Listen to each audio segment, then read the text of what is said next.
Who do you like in the NFC East, not in this game, but to win the division between the Eagles and the Cowboys? Dan, I'll throw that to you.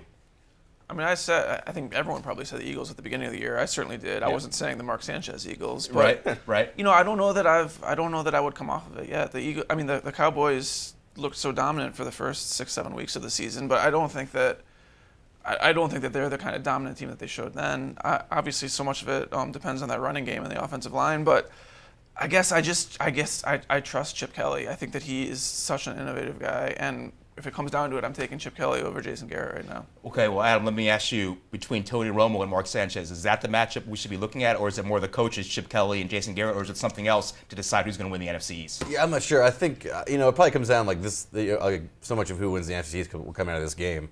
And it seems to me like the biggest matchup is Dallas' defense good enough to stop Chip Kelly's offense, whether it's Foles or Sanchez, whoever. The Giants have been a pretty bad team most of this year, and their offense looked really good on Sunday night against the Dallas defense. So if Dallas' defense can't play better than that, I think the Eagles probably win this game, and they probably end up winning the division as well. Well, speaking of their offense, great story on Odell Beckham Jr.'s catch, one of the greatest catches we've ever seen.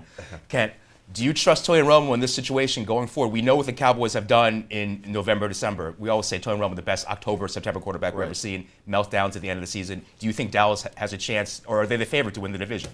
They are now, to me, because of the offensive line. Okay. As good as the running back has been, as bad as the defense has been, that offensive line is so good. I mean, they've put so much emphasis, almost in spite of Jerry Jones, in the draft. I mean, they've made that a point of emphasis in these drafts, in free agency, to bring in these first-round picks.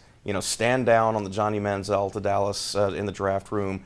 And Tony Romo looks like an elite quarterback, and he's got the skills. He's always had the skills. He hasn't had the mentality.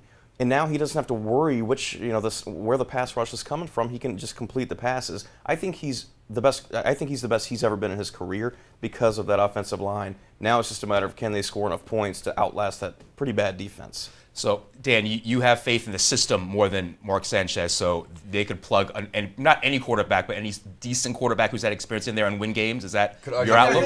Could RG3 win in the Eagles system? There you go. I think Sanchez has probably looked better this year than Foles did this year. I mean, Sanchez has had some of the best games of his career in the brief time that he's spent with Chip Kelly.